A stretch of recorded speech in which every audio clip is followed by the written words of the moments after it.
En principio, quiero esta conferencia desarrollarla bajo algunos parámetros que me parece son claves. Servime mate, por favor, ayúdame con el mate. Mira, la situación es la siguiente. Desde 1948, la historia de la humanidad ha cambiado de una manera indiscutible. Pero el 1948 solamente es el resultado de una serie de acontecimientos históricos que vinieron uno tras de otro y de los cuales Sonia va a hablar con mayor profundidad en la segunda parte de la conferencia. Y más me vale no equivocarme, porque si me equivoco no sé cómo pueda reaccionar. Me dijo, vas a predicar bien, porque si te equivocas no quiero ni saber. Entonces, 1948 se convierte en el resultado de una serie de eventos que desgraciadamente fueron muy aciagos en la historia del pueblo de Israel. El Holocausto fue terrible. Y aunque los revisionistas de la historia tratan de ocultar, negar, tergiversar, reescribir antojadizamente la historia de lo que ha sucedido, la realidad es la realidad. 6 millones de personas perecen en los campos de exterminio. La masacre, la barbarie, la inhumanidad elevada a su extrema potencia provoca que el pueblo judío sufra lo peor que ha vivido en su historia hasta este momento, pero tampoco menospreciando los otros momentos terribles de nuestro pasado donde los judíos fuimos letalmente perseguidos. Me están diciendo que hay problemas con el audio en YouTube, no sé si, por favor, o por solamente Facebook. ¿Qué me mandaste? Bueno, yo ya estoy predicando, apenas, el que no escucha, mamita, yo estoy predicando. Entonces, las suegras se quejan, ¿qué voy a hacer? Entonces, ¿qué ocurre? No podemos menospreciar lo que fueron los guetos, los pogroms, los momentos difíciles de la historia judía en el mundo. Hasta que aparece la figura de un hombre del cual se ha hablado en su momento y que me parece ser vértice en la historia reciente y contemporánea del pueblo judío. Este hombre nace en Budapest, Hungría, y su nombre es Theodor Herzl. Herzl nace en 1860, un 2 de mayo, en Budapest. Estudió leyes en Suiza, en Viena, en la época del Imperio Austrohúngaro. Este hombre, periodista, abogado, dramaturgo, historiador, tiene un sueño, viendo lo que estaba pasando a su alrededor. En esos días se había dado lugar a la muerte de un judío en Francia, Alfred Dreyfus, acusándolo de traición a la patria francesa. Este general judío francés, acusado injustamente, es ejecutado, lo cual desata, una vez más, para los judíos, el terror de vivir en una Europa cada vez más antisemita. Herzl, ante esta situación, entiende que la única solución para proteger a los judíos de Europa es que ellos migren a la tierra prometida y crear por fin una patria judía para judíos. En ese momento, Theodor Herzl funda el sionismo político. Y aunque la palabra sionismo ha sido menoscabada, vituperada, casi satanizada por los medios de comunicación modernos como Televisión Española y otros más, que hablan del Estado sionista como si estuvieran hablando de Satanás en vivo, el sionismo es la respuesta política al derecho internacional de un pueblo que reclama que se le devuelva el territorio donde sus ancestros forjaron su historia. Ben Gurion dijo, donde estuvo nuestro pasado tiene que estar nuestro futuro. No podemos concebir al pueblo judío sin Israel y sin Jerusalén.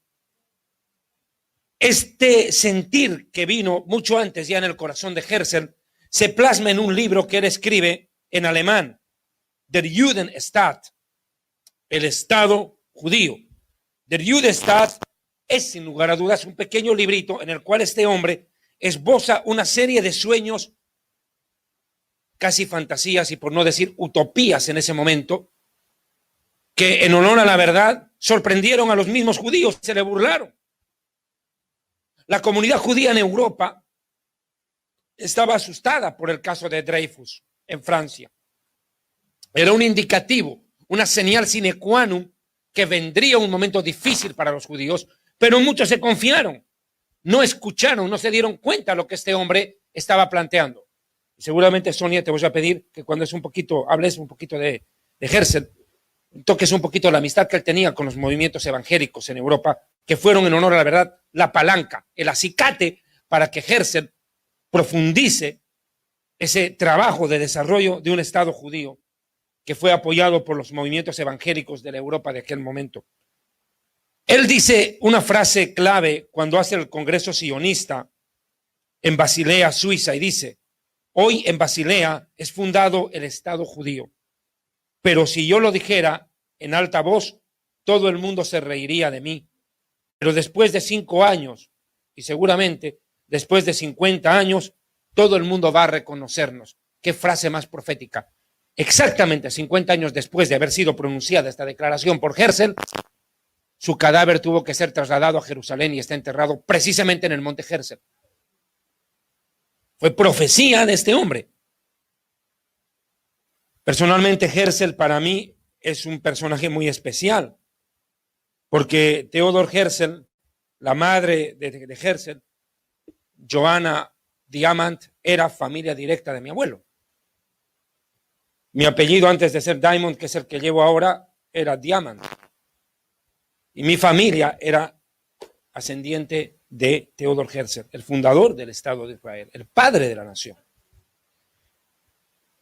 Este Theodor Herzl plantea el concepto del sionismo como una respuesta judía a ello desde la posición del derecho internacional y de la política. Estamos hablando de una época preguerra. Estamos hablando que él nació en 1860. Hitler ni siquiera había aparecido en la escena. Pero este hombre ya entiende que viene un peligro para los judíos de Europa.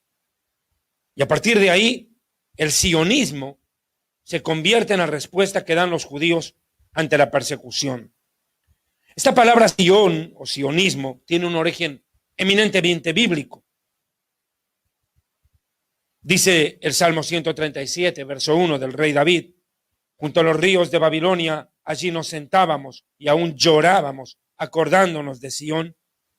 O Isaías 62:1, por amor a Sión no callaré, y por amor de Jerusalén no descansaré, hasta que salga como resplandor su justicia y su salvación se encienda como una antorcha. Podemos darnos cuenta que el concepto de Sión es un concepto forjado en la Escritura en uno de los montes de Jerusalén. Es más, aún en los rezos que hacemos en las sinagogas, el anhelo de llevarnos a Sión fue plasmado en el Sidur y en otros libros sagrados que el judaísmo tiene, donde clamamos para que el Eterno nos lleve de nuevo a la tierra de Sión. Hasta en el himno del Estado de Israel se evoca a Sión y a Jerusalén. El pueblo hebreo le tocó vivir después de Herzl el momento más oscuro de nuestra historia. Se levanta en medio de Austria, justamente, la figura de Adolf Hitler. Este hombre nace en territorio austriaco y llega a gobernar el imperio alemán, el gobierno alemán. Llega a Bundeskanzler, canciller federal. Adolfo Hitler es, sin lugar a dudas, la figura histórica más deplorable de la historia humana. Desata lo que los hebreos llamamos la Shoah, el holocausto, la masacre. Este hombre, con su profundo y efervescente antijudaísmo, antisemitismo, levanta al pueblo más culto de Europa en ese momento, el pueblo alemán, porque pienso yo que después de la cultura griega, los alemanes fueron los que más encarnaron el desarrollo intelectual como una nación europea. Los alemanes habían desarrollado a grandes filósofos, poetas, literatos, músicos. De verdad que la cultura alemana había sido objeto de admiración por el mundo entero. Su tecnología, su ciencia, su desarrollo, su Pünktlichkeit, su puntualidad, hacía de los alemanes el prototipo de un pueblo diferente en esa Europa. Pero nadie se imaginaría que los alemanes, con semejante intelectualidad e intelectualismo, aceptaran a un austriaco que les vino con un discurso, una verborrea de lo más diabólica que se había escuchado, y los convenció de una manera ciega, no a todos, porque no se puede generalizar, porque hubieron gente alemana que ayudó a los judíos y protegió a los judíos. Uno de ellos fue Oskar Schindler, sin duda. Hubieron alemanes que sintieron dolor por lo que pasaba con los judíos y los protegieron, aún arriesgando sus propias vidas. Lo cierto es que Alemania acogió mayoritariamente a este líder subversivo, hoy sería catalogado hasta de terrorista y sedicioso por su discurso, y promueve lo que se llamó el Kristallnacht con sus discursos. Provocó la noche de los cristales rotos en 1938, que fue la noche más aciaga antes de la Segunda Guerra Mundial, en la cual turbas enardecidas fueron contra las juderías, las tiendas judías, las destruyeron por completo, incendiaron templos, incendiaron sinagogas. Y aunque no es parte de lo que tengo que explicar, pero simplemente lo menciono, Hitler se consideraba a sí mismo un cristiano, un luterano ejemplar. Y digo bien, un luterano ejemplar. Hay que entender que el concepto de Martín Lutero debe ser visto desde dos ópticas. ¿Cómo lo ve la historia del cristianismo? Como un héroe, un paladín de la verdad, un hombre que pone la Biblia en lenguas vernáculas al alcance de todos los pueblos europeos, que saca del latín la escritura y la pone en el alemán, en una de las mejores traducciones que yo he leído personalmente. La Biblia en alemán es muy buena para quienes hablamos el alemán, es muy útil. Su traducción es excelente porque el alemán es un idioma muy rico en verbos. Tiene 7.000 verbos más que el español. Entonces permite una traducción más literal de lo que en el hebreo está escrito. Pero la figura de Lutero dentro del cristianismo es el lado A del cassette. Pero si da la vuelta usted del cassette y lo hace sonar del otro lado, ¿qué es Lutero para nosotros los judíos? Sinónimo de persecución, de exterminio y de masacre. Porque Lutero siempre plasmó la idea de que a los judíos hay que quitarles los pasaportes, expulsarlos de las tierras, de los territorios, quitarles la nacionalidad, en pocas palabras, destruir sus libros sagrados, destruir sus sinagogas, y prácticamente nos maldijo. Lutero escribe una carta poco antes de morir en la que dice: ¿qué haremos con este pueblo maldito y condenado? Hablando de nosotros los hebreos. Pocos días después fallece. Lutero creo que se metió donde no debió meterse, pero lo hizo. Lo cierto es que Hitler, tomando las ideas de Lutero y agarrando un libro, del cual el otro día se dio una discusión pequeña, pero que es un material propagandístico teatral que se convierte prácticamente en el argumento histórico para el antisemitismo moderno, escrito en la Rusia zarista.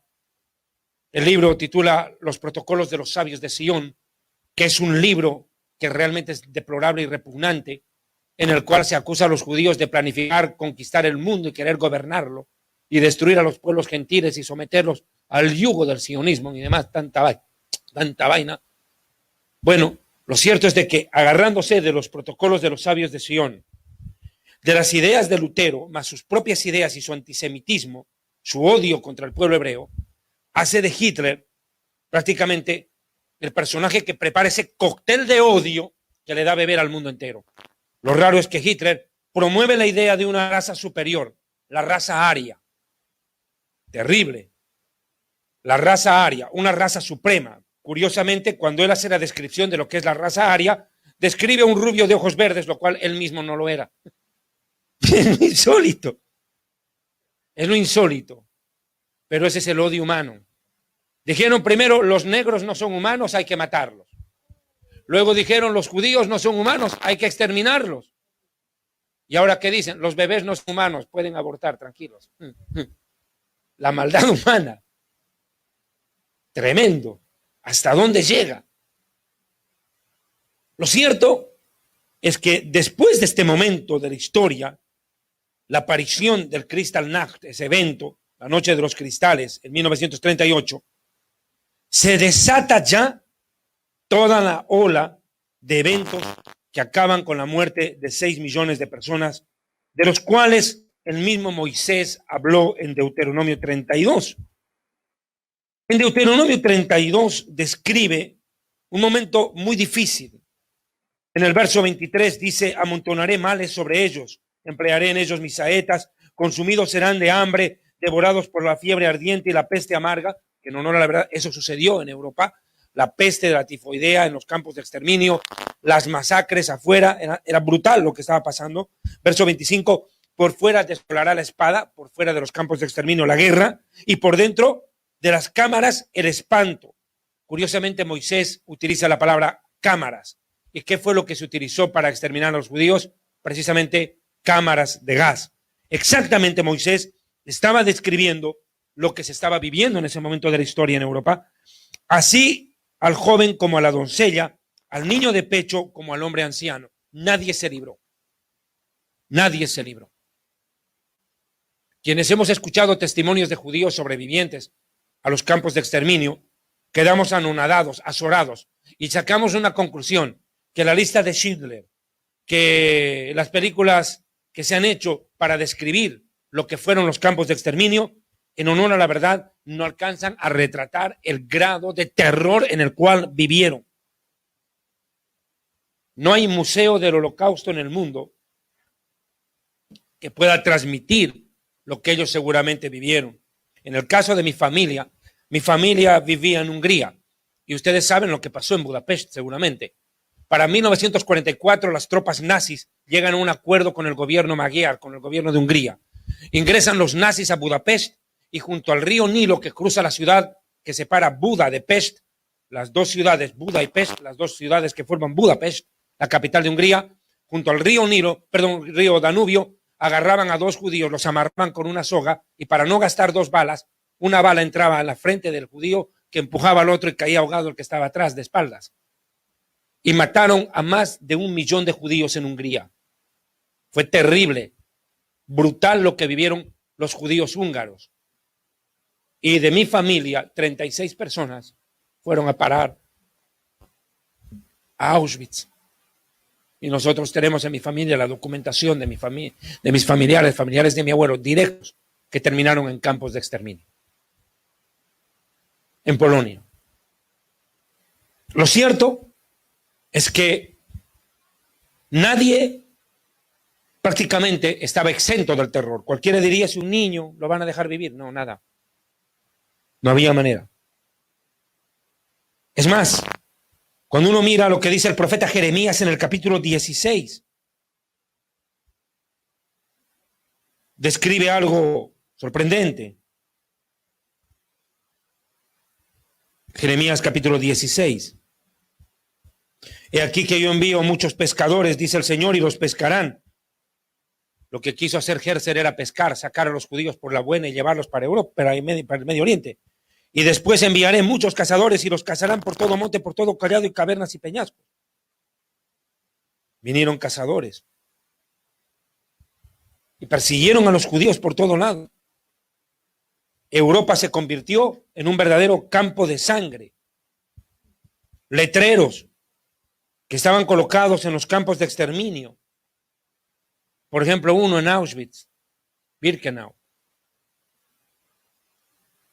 Der Arbeit macht frei.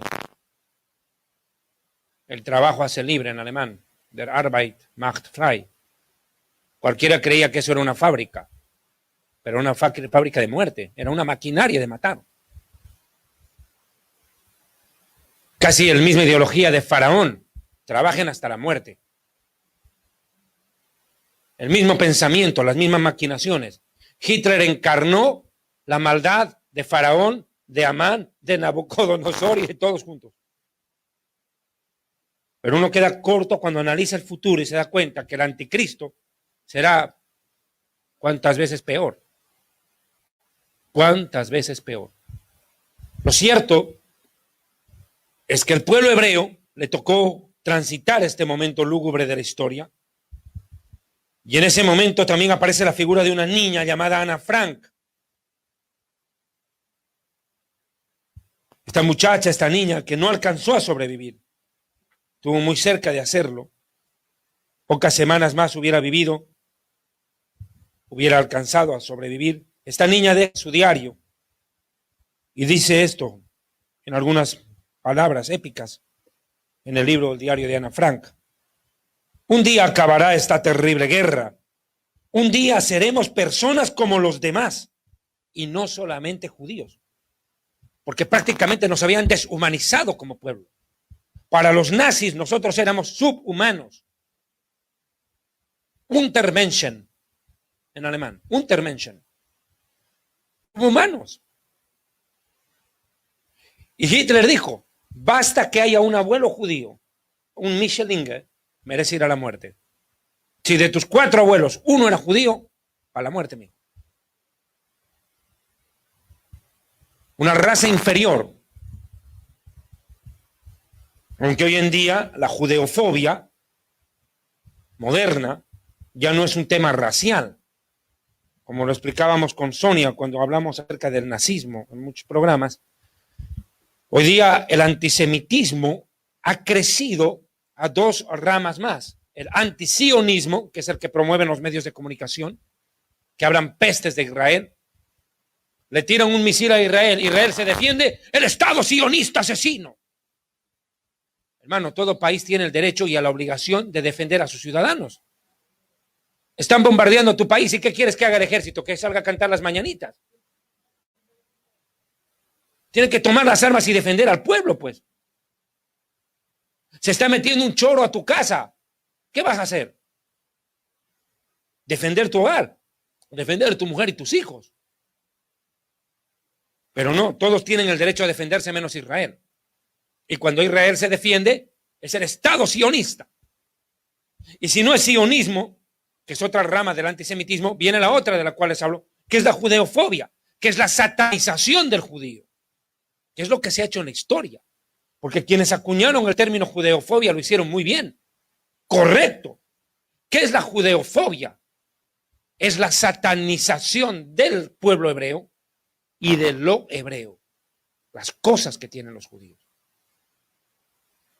Hay gente que dice, amamos a Israel, pero ven judíos y nos insultan. Marihuana, fuman estos manes. Pura marihuanería. Pero pasa, porque aunque ustedes no crean, yo creo que en esto, Erika, Sonia, yo y quienes más hayan aquí que sean de sangre judía saben,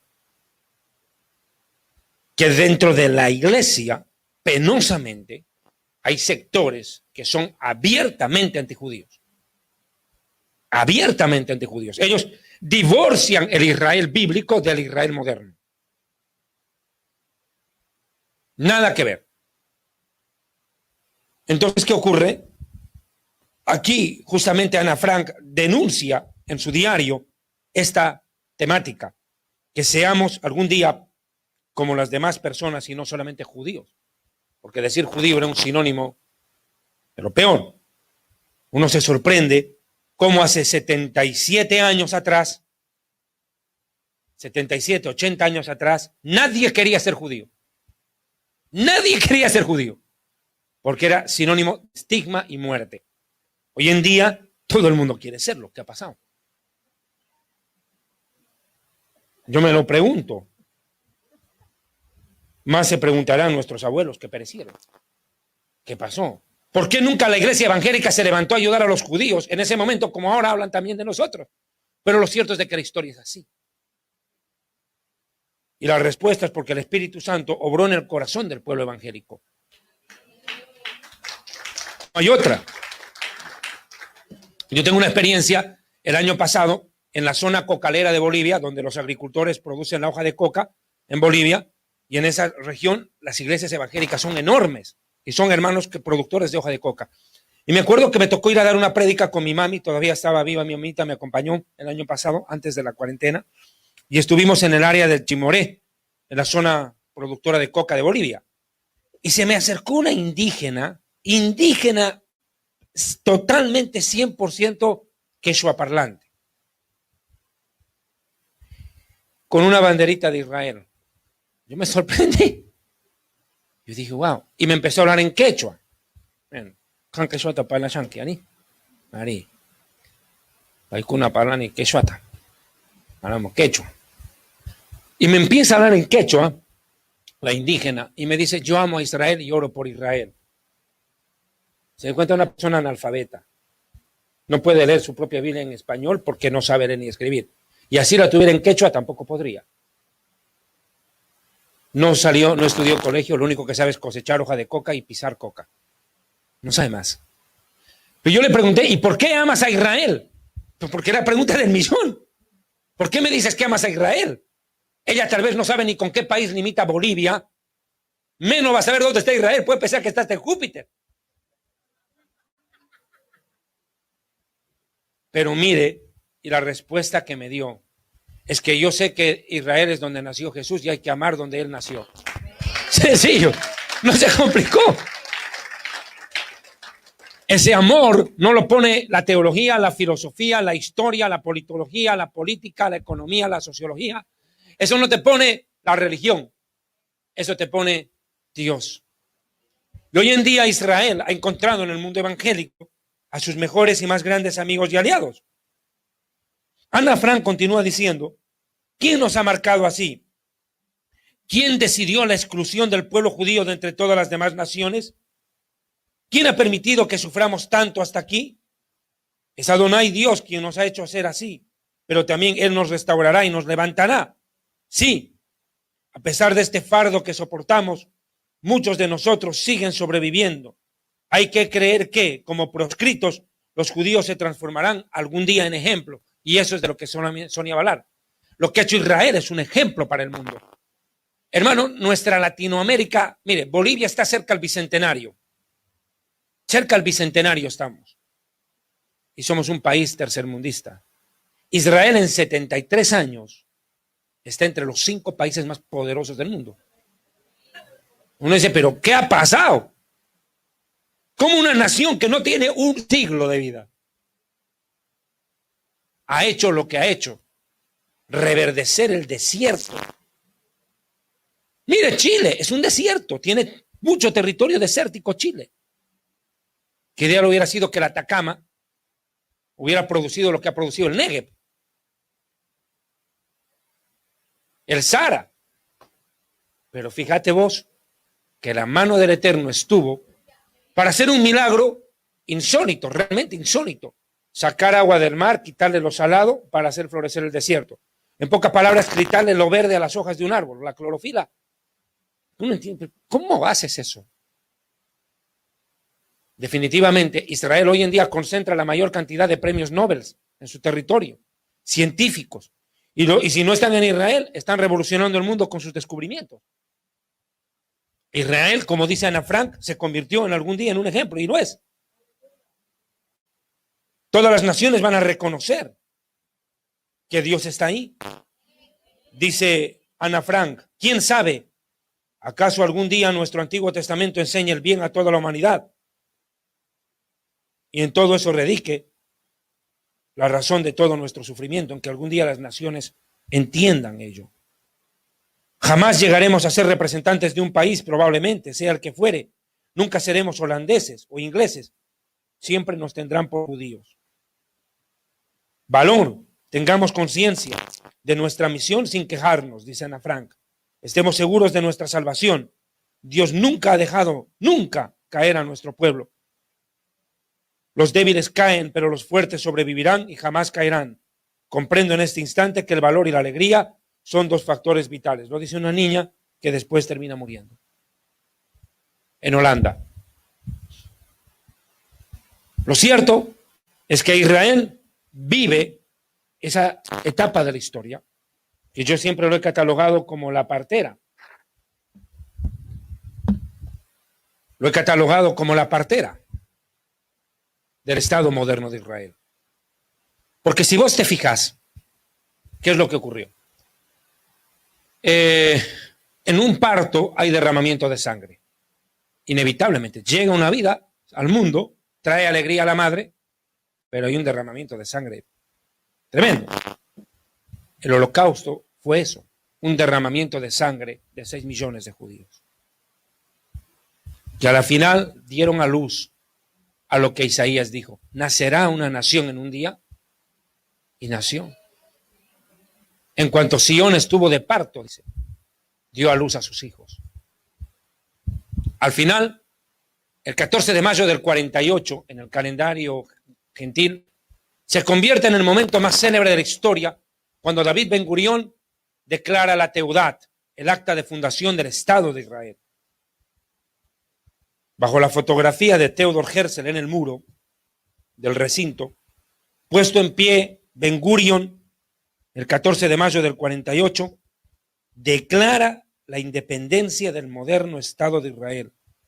Pero esto no fue fácil, hubo un proceso el 29 de noviembre de 1947 acá en Nueva York, en Estados Unidos, cuando la Liga de Naciones, en ese momento todavía no se llamaba Naciones Unidas, se llamaba Liga de las Naciones, evaluó todos los desastres que dejó la Segunda Guerra Mundial. El mundo quedó pasmado viendo lo que había pasado en Europa. Dijeron, esto qué terrible, ¿cómo pudo pasar? Bueno, habían llegado hasta Hiroshima y Nagasaki en el Japón los conflictos. Se volaron 2 ciudades japonesas. El mundo queda azorado, pasmado, viendo la barbarie humana. Como dijo Thomas Hobbes, el hombre es el lobo del hombre.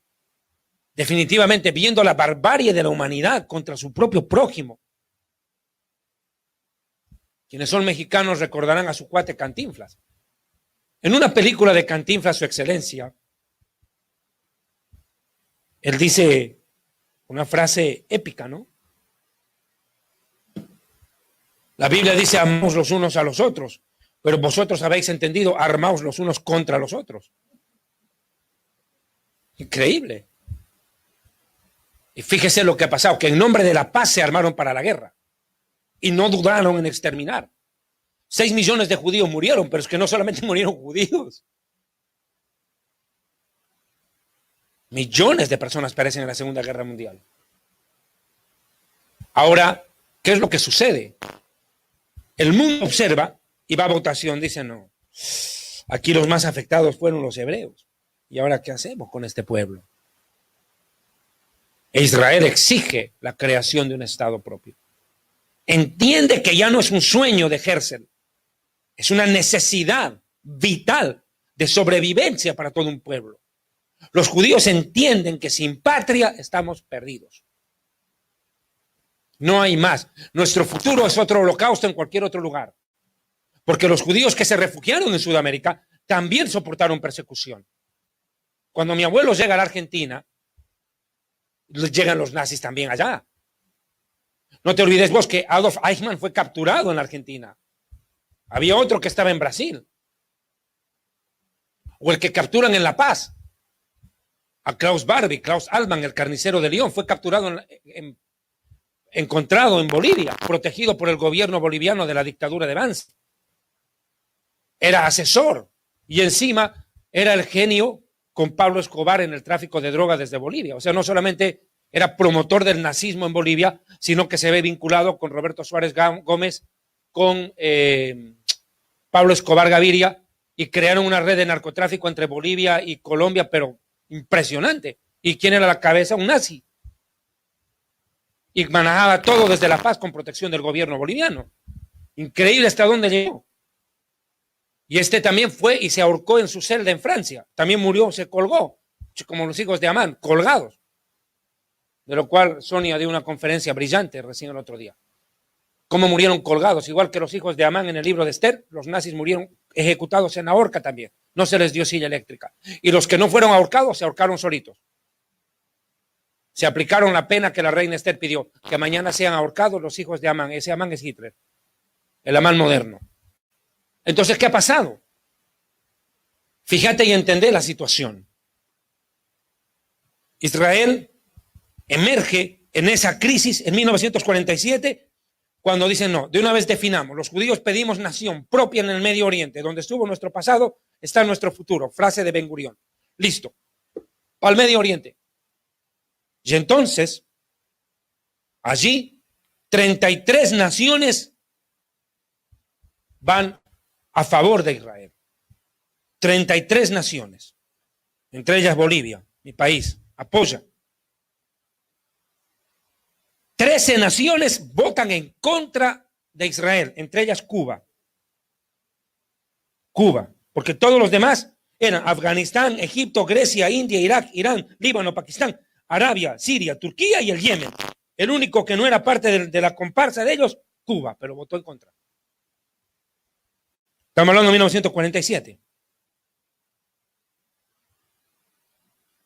Abstenciones, se hicieron los locos. Argentina, Chile, China, Colombia, El Salvador, Etiopía, Honduras, México, Reino Unido y Yugoslavia. Se hicieron los locos. Y los demás se fueron a chupar porque no fueron a la votación. Porque Japón y los otros no votaron. Se salieron del recinto antes de la votación. Y dejaron al resto a votar. Lo cierto es que los 33 votos le dan el derecho, y digo bien, el derecho internacional al pueblo hebreo de crear una nación en su tierra. Y en 1948 Ben Gurión ejecuta esta orden emanada desde el seno de las Naciones Unidas. El sueño de Herzl se hace realidad. Israel se convierte en un estado con todas las de la ley. Como dijo Isaías 66:8, ¿quién oyó cosa semejante? ¿Quién vio tal cosa? ¿Concebirá la tierra en un día? ¿Nacerá una nación de una vez? Pues en cuanto Sión estuvo de parto, dio a luz a sus hijos. ¡Bum! Inmediato, los hijos llegaron a la tierra. Israel emergió. E Israel surge reclutando, en el mejor sentido de la palabra, a millones de judíos desperdigados entre los pueblos. Y el pasaje de Ezequiel capítulo 37 se convierte prácticamente en una profecía de cumplimiento literal. El valle de los huesos secos. Literal. Porque la nación de Israel estaba muerta. A mí me tocó dar una conferencia el año pasado en Cobija, en la frontera entre Brasil y Bolivia, en la cual estuvo presente el honorable cónsul del Estado de Israel en Bolivia, el ingeniero Hübsch, Francisco Hübsch Neumann, me acompañó, estuvimos presentes en ese evento que organizamos con pastores de Brasil y de Bolivia en la frontera. De hecho, fue el último evento antes de la cuarentena. Y ahí me tocó exponer Ezequiel capítulo 37. Y cuando uno mira al profeta Ezequiel, creo que todos conocen ese texto, recuerdan que Ezequiel era un Cohen, era un sacerdote. Y la Torá prohíbe al Cohen pisar cementerios. Sin embargo, Dios agarra a Ezequiel y lo mete en pleno cementerio. Le dice, profetiza aquí. Ya me imaginaría yo a Ezequiel, diría, pero oye, yo soy Cohen, pues. Soy hijo de Aarón, ¿cómo así me metes a un cementerio? Me estás contaminando tú mismo. Y Dios le dijo, ¿qué te importa? Yo soy el que hace la ley y crea la excepción. Punto, Aarón lo puso ahí. Dios también dijo, no dejarás a la moabita ni al moabita habitar en medio de Israel. Y Ruth, la moabita, abuela de David. Son excepciones a la regla, Dios es soberano. Y mete a Cohen, Ezequiel ahí y lo pone a profetizar. Pero fíjate vos lo que él ve. Dice, dice, un ejército de huesos en el campo. Cuando uno mira, y eso es lo que me decía el ingeniero Hübsch, David me dice, cuando te escuché predicar ese tema, yo me quedé atónito, me dice, porque nunca me puse a pensar en lo que tú dijiste en el altar. ¿Y qué fue lo que dije en esa noche? Yo entiendo que lo que hizo Dios fue llevar a Ezequiel a Auschwitz. ¿Porque qué fue Auschwitz? ¿Acaso no estaban amontonados, apilados los huesos? ¿Y qué fue lo que vio Ezequiel? Dice, vi huesos, dice, secos en gran manera. Era un ejército, dice, incontable, dice Ezequiel. Usted se imagina cráneos por allá, fémures por allá, tibias por allá, porque ni siquiera es... ¿Cómo saber qué cráneo va con qué fémur? ¿Cómo puede saber? Y dice Ezequiel que estaban secos en gran manera. Descalcificados y en gran manera. O sea, más muerto que muerto. doblemente muertos. Terrible. Y de allí emerger una nación. ¿Cómo uno entiende? Eso se llama milagro. Lo que dijo Ben Gurion, otra vez Ben Gurion y sus frases célebres. El judío que no cree en milagros es un ciego que no ve la realidad. La realidad de Israel es un milagro. Es la prueba de que Dios existe. Una vez un emperador español hablaba con un historiador español, el rey, el emperador ateo, le dice: yo no puedo creer en la existencia de Dios, ¿qué prueba me das para creer que Dios existe? Y pasaba un judío por la puerta del palacio y le dice: ellos son la prueba que Dios existe. Nadie pudo contra ese pueblito, chiquitito, y sobrevivió a todo. Ningún pueblo hubiera soportado las vicisitudes que han soportado nuestros ancestros. A esto quiero llegar. Fíjate vos que la orden viene en Ezequiel, dice que hueso con hueso se junten. Se juntaron cada cual con su propio hueso. Uno no entiende cómo. Armar un rompecabezas es terrible. Soportar a tu suegra en la casa es una tragedia. Tener que juntar hueso con hueso de más de 1 millón, ¿cómo va a hacer? ¿Por dónde va a partir? Hueso con hueso se juntó y después vinieron los tendones y se amarraron. Luego dice que subió la carne, subieron toda la contextura, luego la piel, y luego se abrieron las tumbas que representan a las naciones gentiles donde los judíos estaban desperdigados como muertos, como nación, y finalmente salieron de las tumbas. Empezaron a caminar, dice Ezequiel, caminaban pero no había en ellos vida. ¿Cómo es eso? Salieron de la tumba y no tenían vida, eran zombies. Caminaban pero no tenían espíritu. Hasta que vino el Espíritu de Dios, entró en ellos y vivieron. Y este pasaje nos habla de una restauración en 2 etapas. Una restauración física como nación, como pueblo, los judíos que regresan a la tierra prometida, y el regresar a Dios, la segunda etapa de la restauración. No es solo regresar a la tierra prometida, es regresar al Eterno, que es lo más complicado de pronto, porque para regresar al Eterno, la religiosidad no nos sirve. Yo estoy alojado en un barrio judío aquí en Miami, y los veo a mis paisanos, hoy día los veía correr a la sinagoga. Iban de volada, nosotros veníamos para acá y ellos entraban a la sinagoga, pero por todo lado. Y yo me quedaba mirándolos y decía: wow, si ellos entendieran que la vida no está en la sinagoga, sino en aquel que es el centro de la adoración, en aquel que vino a dar su vida por nosotros. Terrible. Bueno, o sea, entender que ellos tienen todo, tienen tanto, como dice Romanos 9, porque de los israelitas es la promulgación de la ley, los patriarcas, el culto, la adoración, las promesas y el Mesías. Pero mire, uno queda, dice: Dios mío, la religión nos salva. Usted póngase a hablar del Mesías con uno de esos rabinos y a ver cómo le va.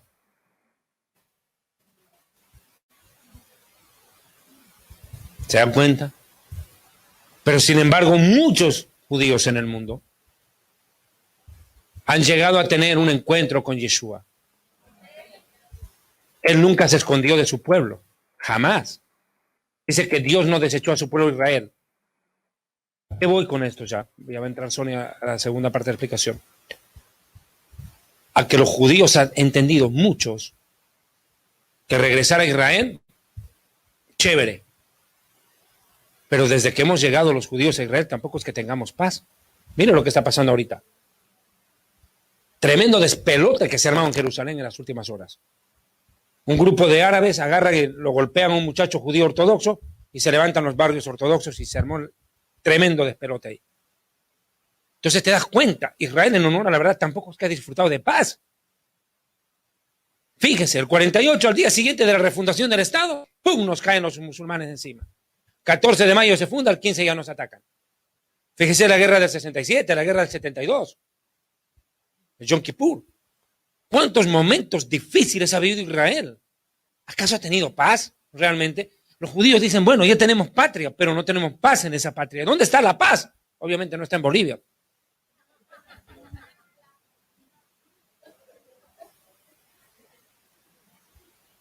Ahí está el problema, que la paz está en aquel a quien mayoritariamente todavía no se acepta como Mesías. Aunque miles de judíos en el mundo, como nunca antes, han llegado a creer en él como Mesías, en Yeshua como Mesías, lo cual ahorita crea un caos. Porque déjenme decir una cosa, los rabinos no son tontos. Ellos se dan cuenta de lo que está pasando.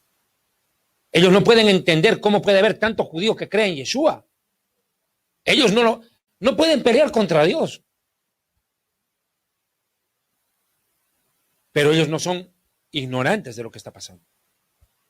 Esta restauración espiritual de Israel va a desembocar en un momento muy cercano en el tiempo, en la aparición pública de 144,000 predicadores que van a estar al nivel del apóstol Pablo, del apóstol Pedro, no estaban picapiedras, bíblico, Pablo y Pedro, Lucas, Mateo, Juan, como cualquier hombre de Dios, y van a convulsionar a Israel en su momento dado.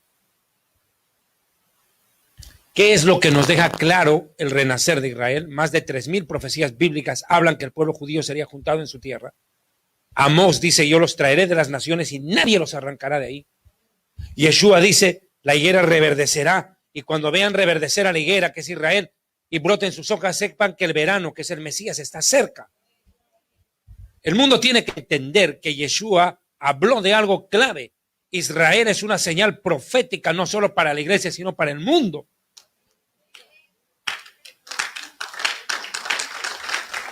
No es que Israel regresó por sí mismo a formar un país, no, es Dios el que lo restauró. Y curiosamente hay grupos de judíos ortodoxos que odian al Estado de Israel y están en contra. Son ortodoxos, son religiosos, rezan y repiten la Torah todos los días y están en contra del Estado de Israel. Y no se dan cuenta que si no hubiera sido la mano del Eterno, Israel no existiría y probablemente más millones de judíos hubieran muerto. Lo cierto es que Israel hoy en día es, sin lugar a más dubitaciones, una nación en franco proceso de restauración. Queda con ustedes Sonia y va a explicar cómo fue y qué es lo que está haciendo Israel hoy en estos 73 años. Gracias. Excelente, ¿ah? Y lo tengo que seguir ahora. ¡Ay, ay, ay, ay, ay! ¡Ay, ve! You know. Ok. ¿Me pueden poner el PowerPoint, por favor? Ya. Yeah.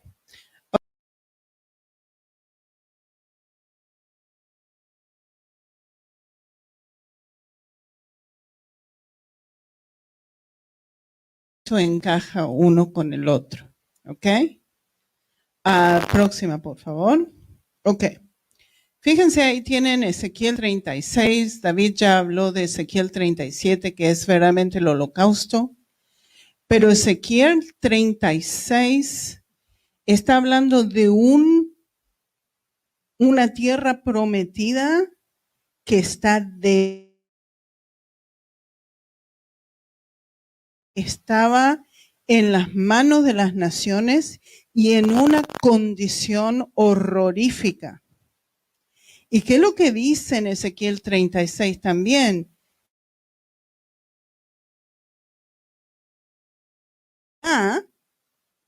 Los palestinos controlaron esta acusación de que Israel robó muy grande. ¿Ven esto? Uno no puede robar lo que no te pertenece.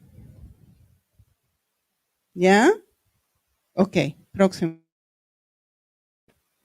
Ahora, ¿quién estaba bien en Israel antes de que el Estado de Israel se creara en 1800? Es Mark Twain. un país desolado. Estaba en la mano de los otomanos.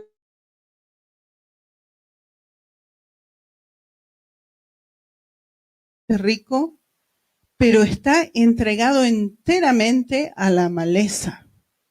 Una expansión matinal silenciosa humano en toda la ruta. La tierra estaba devastada, ¿sí? Apenas había un árbol, aparte, incluso el olivo, cactus, esos rápidos amigos del suelo inútil, han abandonado el país. Fíjense el desastre, ¿sí? Próximo, por favor. Y de Jerusalén, de 1800, esta es la ciudad antigua, eso era lo único que había de Jerusalén en 1800, y pueden ver que todas las montañas heladas, ¿ok? Próximo. Y esto es también afuera de Jerusalén. Fíjense todas las montañas. Hay un árbol en ningún lado. ¿Pueden ver eso? ¿Ok? ¿Por qué? Próxima, por favor. Porque los otomanos que estuvieron en la tierra por 400 años tenían una ley que decía así que ellos iban a cobrar impuestos de acuerdo a cuántos árboles vos tenías en tu jardín.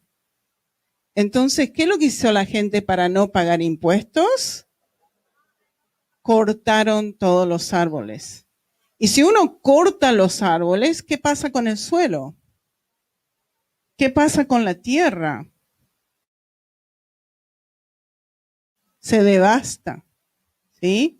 Y eso es exactamente la condición de la tierra antes de que el pueblo de Israel entre a la tierra prometida. Próxima, por favor. ¿Ok? Esto ya hablamos de. Próxima, por favor. Esto también hablamos de. Próxima. Ok.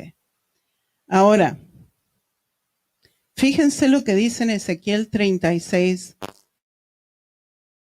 En mi celo y en mi furor he hablado, por cuanto habéis llevado lo oprobio de las naciones. Acuérdense que el pueblo de Israel llevó las naciones del mundo.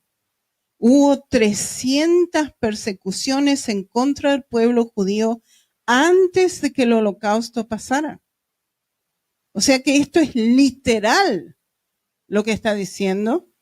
Y después dice, mas vosotros, oh montes de Israel, daréis vuestras ramas y llevaréis vuestro fruto para mi pueblo Israel, porque cerca están para venir.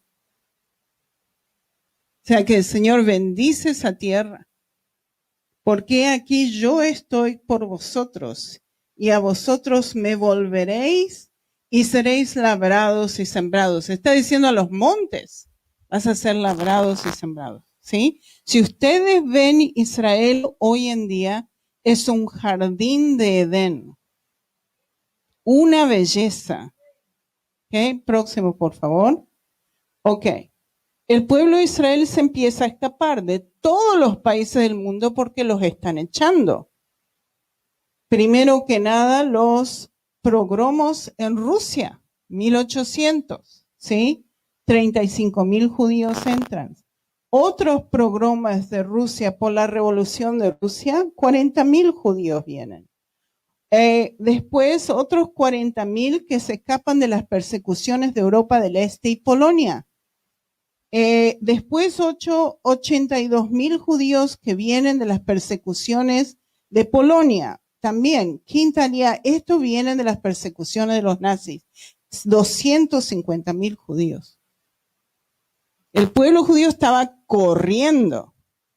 ¿Y dónde se venía? A Israel, el único lugar que podían venir. ¿Sí? Y así como vinieron, empezaron a trabajar la tierra. Próximo, por favor. Ok.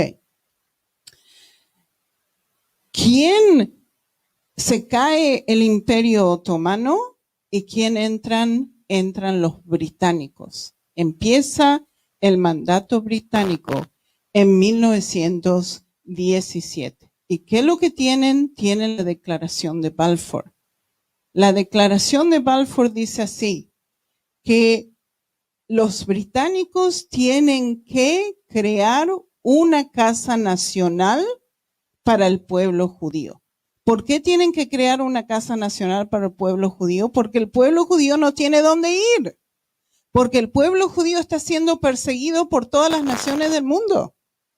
O sea que había gente dispersada en Europa, corriendo con hambre, refugiados, ¿sí?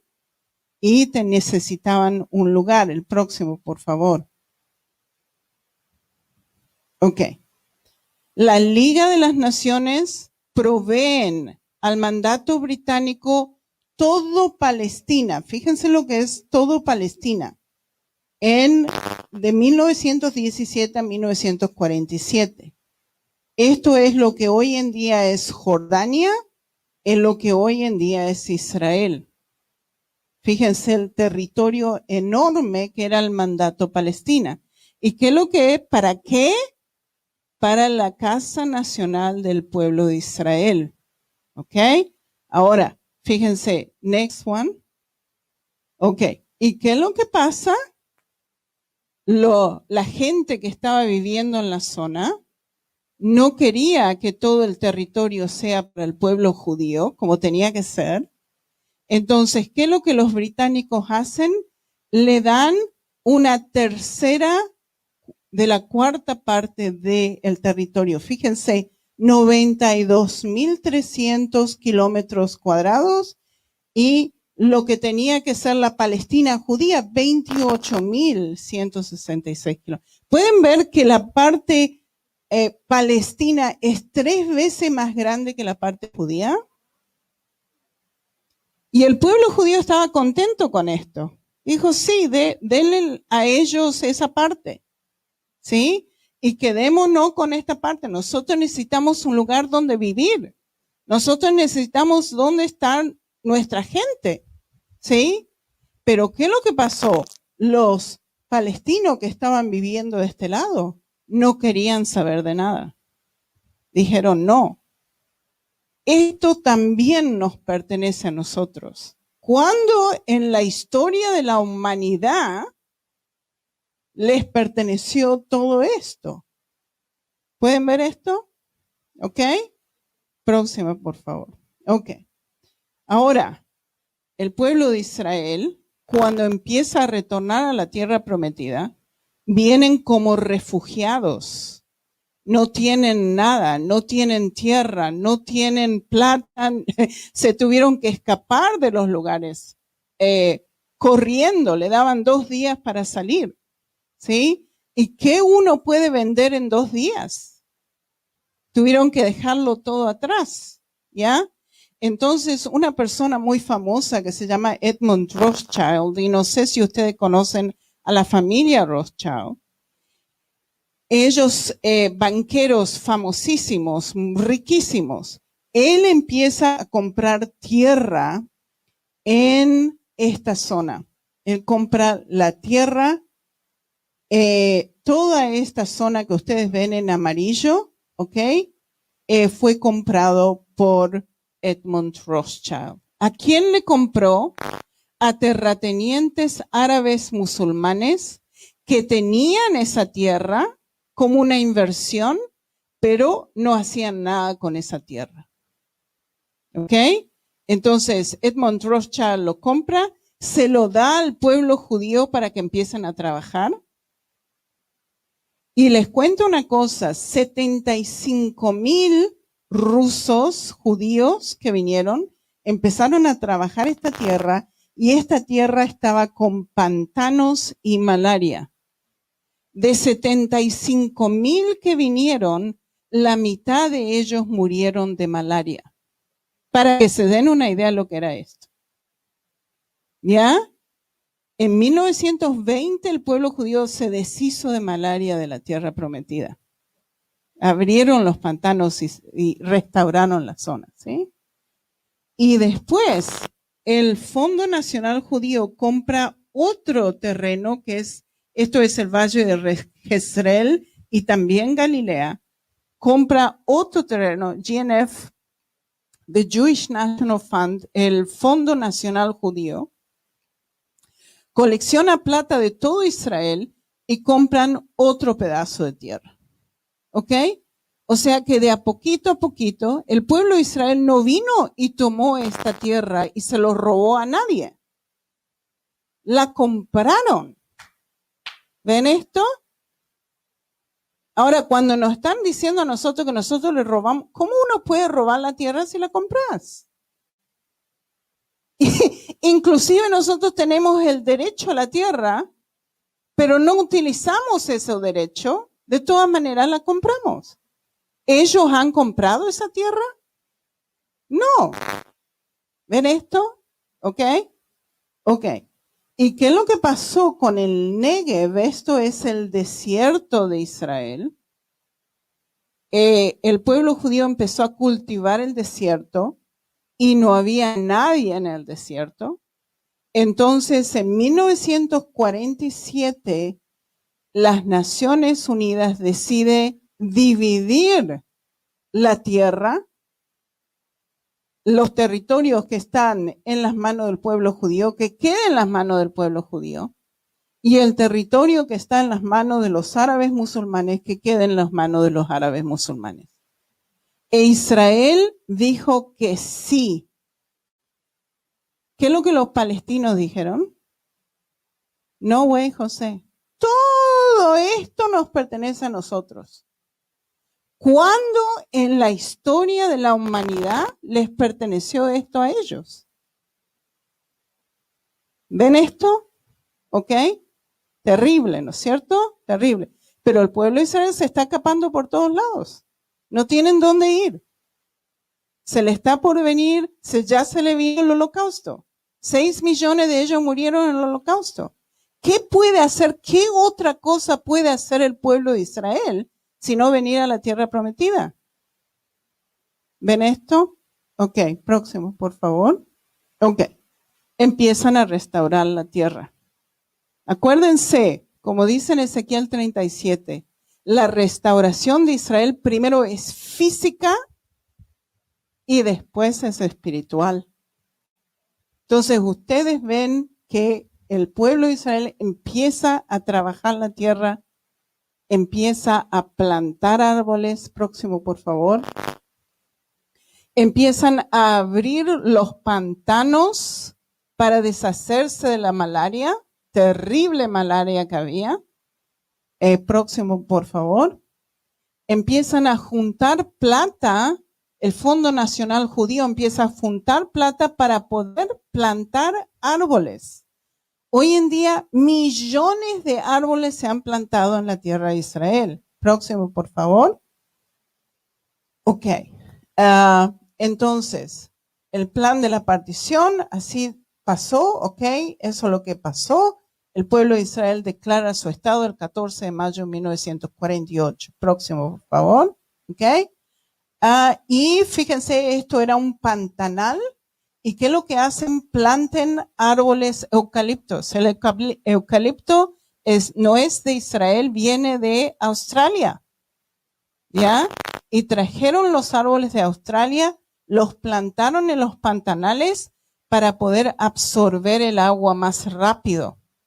¿Ya? Entonces ustedes van a ver, especialmente en la costa de Israel, donde hay un montón de árboles eucaliptos, nosotros sabemos, ahí hubo un pantano. Todavía están ahí, ¿ok? Próximo, por favor. Y fíjense que Israel fue en 1948 84% desierto. Y hoy en día es 62% desierto. Es el único país del mundo que está echando al desierto de su tierra. ¿Y cómo ellos están haciendo esto? Una de las razones es por water management. ¿Cómo se dice water management en castellano? por la irrigación del agua, por manejar el agua de una manera increíble, ¿ok? Nosotros utilizamos 85% del sewage, del agua negra para los cultivos, que es lo más en el mundo, ¿ya? Y por eso nunca nos falta agua para los cultivos. ¿Y qué más el pueblo de Israel inventó? Inventó el sistema de goteo, el famoso sistema de goteo. Este sistema de goteo es mejor que lluvia, porque lluvia es a veces demasiada lluvia y lo hace distress the plant, ¿cómo se dice en castellano? Se me va. ¿Ah? Las plantas se ponen nerviosas, ¿sí? Porque demasiado agua, o no hay suficiente lluvia, entonces la planta se pone nerviosa porque está en sequía, ¿ok? Pero este goteo, drip, drip, drip, goteo, goteo, goteo a la raíz de la planta, constantemente, le da suficiente agua a la planta para estar contenta. Eso es lo que nos dice, esto es lo que dice el pueblo de Israel. Si nosotros tenemos a la planta contenta, ella va a producir más. ¿Ok? Y eso es lo que están haciendo.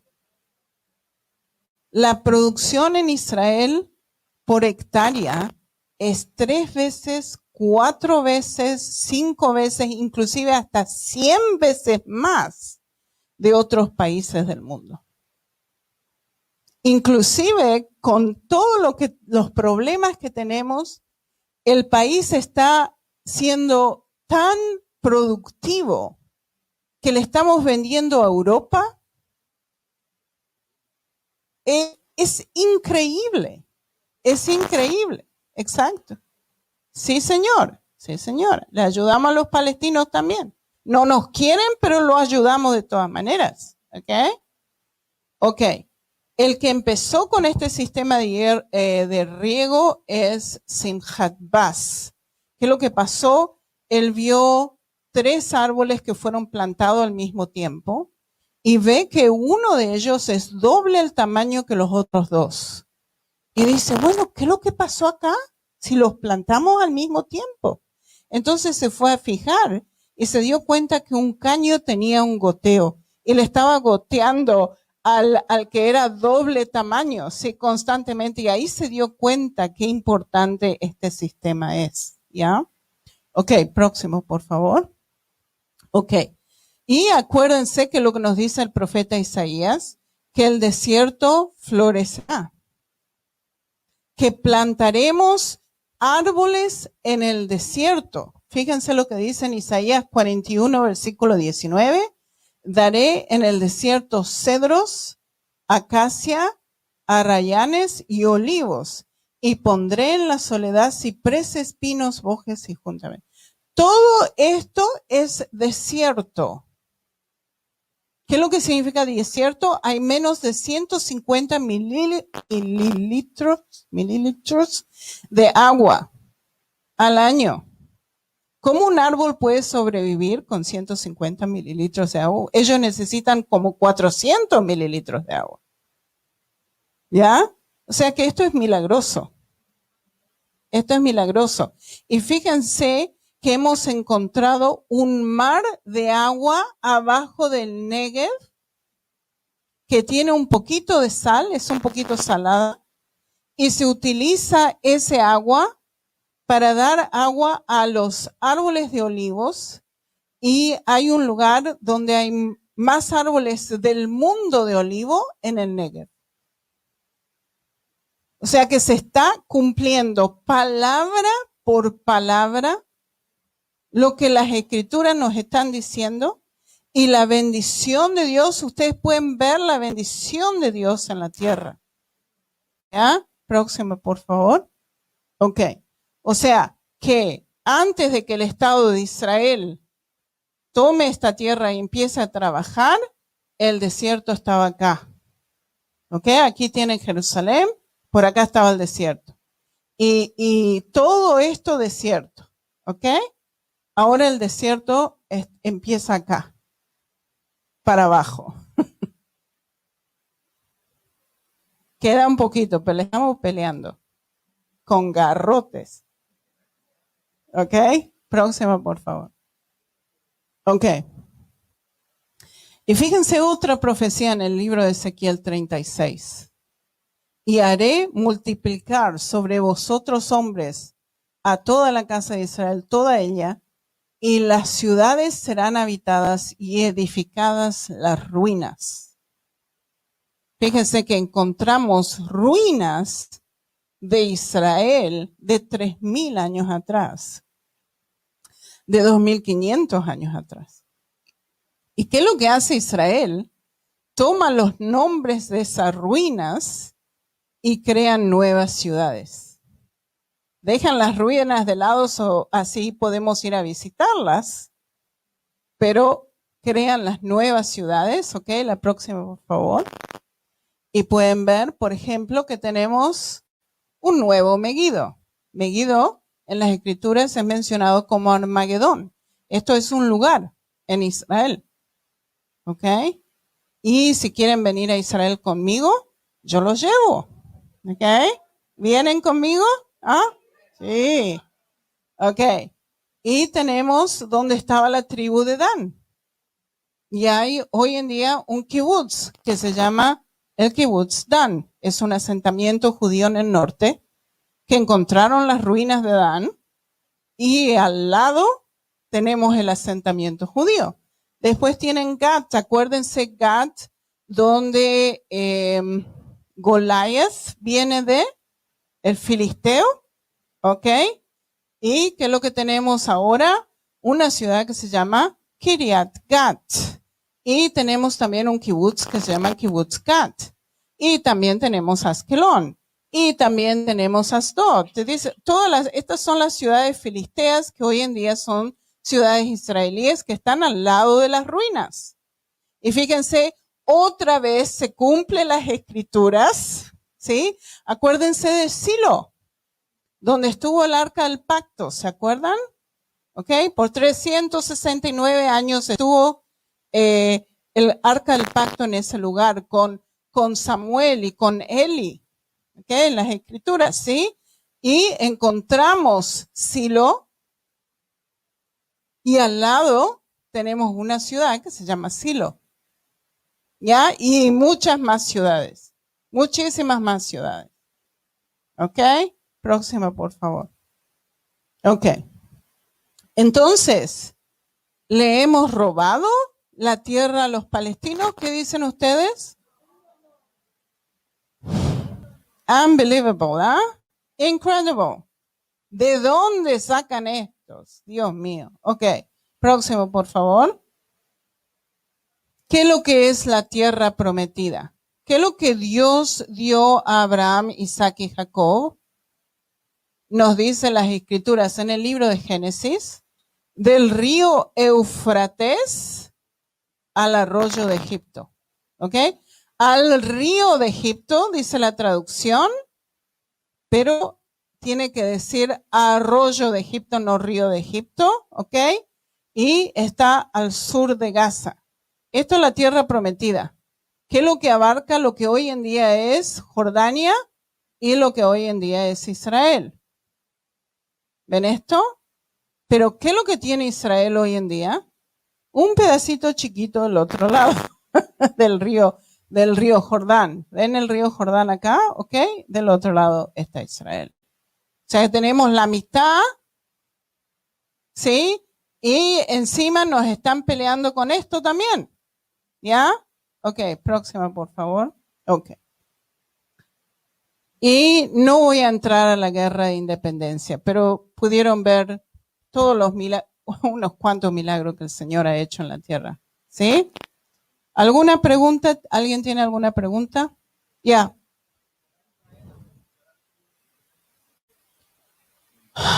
Yo pienso que cuando Yeshua venga de vuelta, definitivamente, ¿ok? Ya. David, ¿quieres decir algo? Ya. Pueden cerrar el PowerPoint. Bueno, de hecho, cuando uno ve Ezequiel 40 al 48, ve a todas las tribus restauradas en su propio territorio.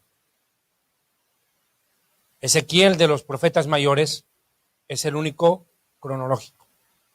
Isaías es un viaje de aquí para allá, de aquí para allá. Jeremías también, pero Ezequiel es consuetudinario, cronológico.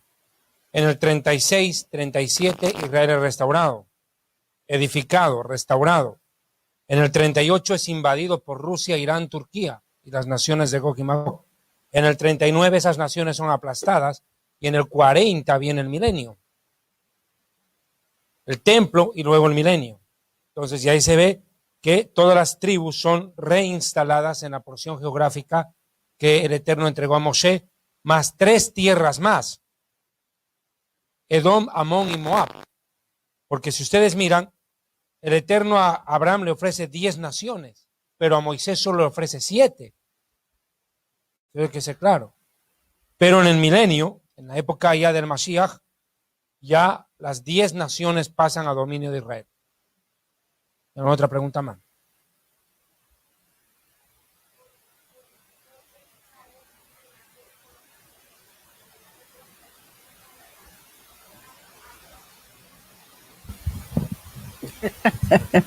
Ya. Otra vez, no te escuché, mi amor. ¿Por qué pelean con los palestinos? ¿Por qué peleamos con los palestinos? Buena pregunta.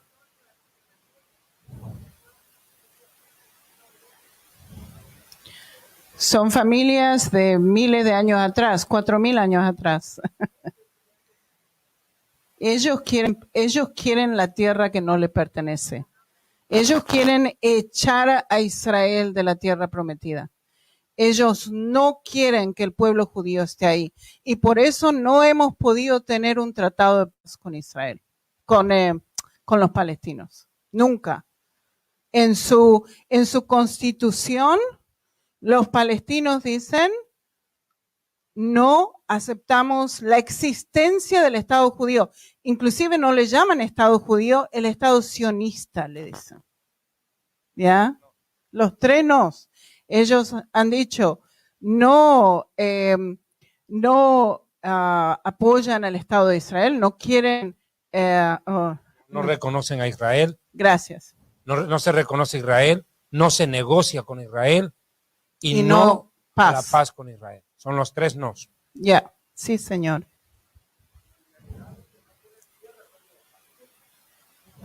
Pero sí, los palestinos recibieron 3 veces más que el pueblo judío. ¿Se acuerda el mapa que le mostré?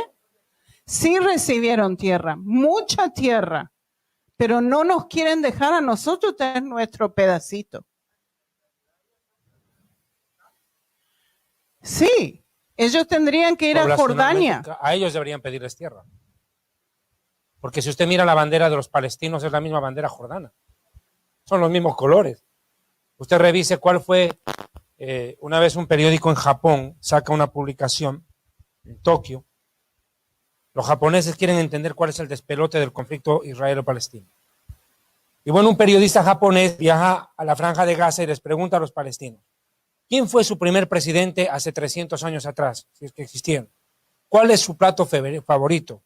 ¿Cuál es la moneda nacional? ¿Qué color fue su primera bandera? ¿Cuál es su vestimenta típica? No tenían nada. A todo lo que aludieron fue a Jordania. En honor a la verdad, a los que deberían pedirle tierras a los jordanos. Yeah. I can't hear you, my darling.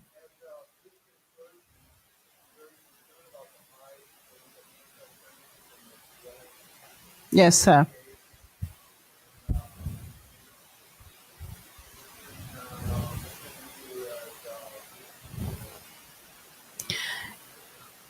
Okay, so I'm going to translate. Le voy a traducir. Él dice que la comunidad cristiana está muy preocupada porque el antisemitismo está incrementando. ¿Qué es lo que nosotros podemos hacer? Dice él. Okay, so I'll answer in English, okay? So what you can do, one, remember that God is bringing all the Jews from all the nations of the world back to Israel. So you can actually encourage the Jewish people to go to Israel, because that's a country. Huh?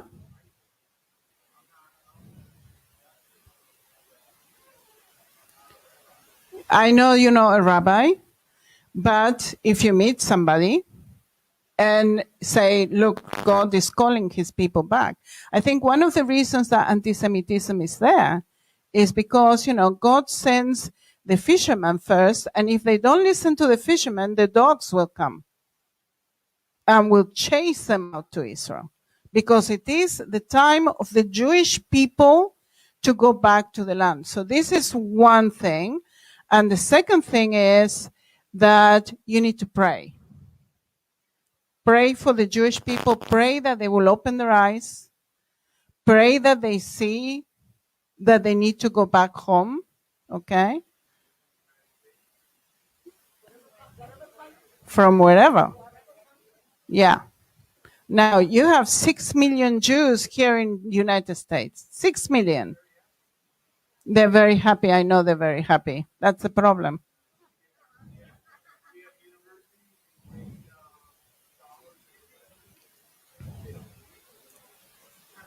Yeah.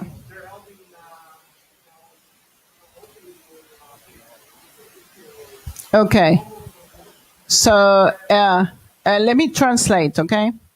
Él dice que le estoy diciendo que tiene que apoyar al pueblo judío, que lo mande de vuelta a Israel, ¿sí? Que hable con el pueblo judío y mande a Israel. Y otra cosa es que oren por el pueblo judío, ¿ya? Que abran los ojos, ¿ya? Eso es muy importante. Exacto. Sí, señor. Sí, señor. Sí. Ya. Fuerte. Buenas noches. Buenas noches. Okay, buenas noches. De verdad que gracias a ustedes, gracias que he aprendido mucho con el programa suyo, Sonia, con la final trompeta. Una bendición. Gracias por, verdad, una bendición aprender de nuestro Señor Jesús, la verdad, la sana doctrina. Mi pregunta es, ¿por qué el Estado sionista, en vez de haber agarrado la menorá como símbolo de Israel, agarró la estrella? No, nosotros tenemos la menorá como símbolo de Israel, y el Estado de Israel, si te vas por ejemplo, al Parlamento israelí, tienes la menorá. Ese es el símbolo de Israel. Tenemos los dos. Tenemos la estrella de David, está mal traducido. Se llama en hebreo Magen David. ¿Qué es lo que significa Magen? Magen significa un escudo de David. ¿Qué es lo que es un escudo? Es un escudo que David mismo construyó, que tiene la forma de la estrella de David, y tenía el tamaño de una persona. La parte de arriba, el triángulo de arriba, protegía la cabeza de la persona. Tenés los dos triángulos de cada costado, eso es para defensa y ofensa. ¿Ok? Y después tenés la parte del triángulo abajo, que era para cuidar los pies de la persona. ¿Ok? Eso es lo que es el escudo de David. Esa es la traducción correcta. Ahora, David hizo 30 escudos de oro puro, que después Salomón los puso en el templo. Y de ahí pasó a ser un símbolo de Israel. Pero tenemos los dos. Tenemos el escudo de David y tenemos la menorá, que es el candelabro. ¿Ya? Ya. Ok. Bueno, el sionismo es una palabra que tiene un origen escritural, bíblico. Sion es uno de los montes de Jerusalén, que es el que precisamente le da nombre a esta ideología del pueblo judío de regresar a la tierra de Sion. Eso. Ahora, ¿qué es lo Es una que ideología pasa? ¿Qué es lo que pasa con esa palabra que ha sido mal interpretada? Se la ha utilizado de una manera terrible por los que odian a Israel y dicen los sionistas quieren capturar el mundo, quieren dominar el mundo. Eso es lo que están diciendo, ¿sí? Es como si fuera a curse, una maldición, ¿ok? Pero no es el sentido original de esa palabra. El sentido original de esa palabra es retornar a Israel. Eso es todo. ¿Ok? Ya.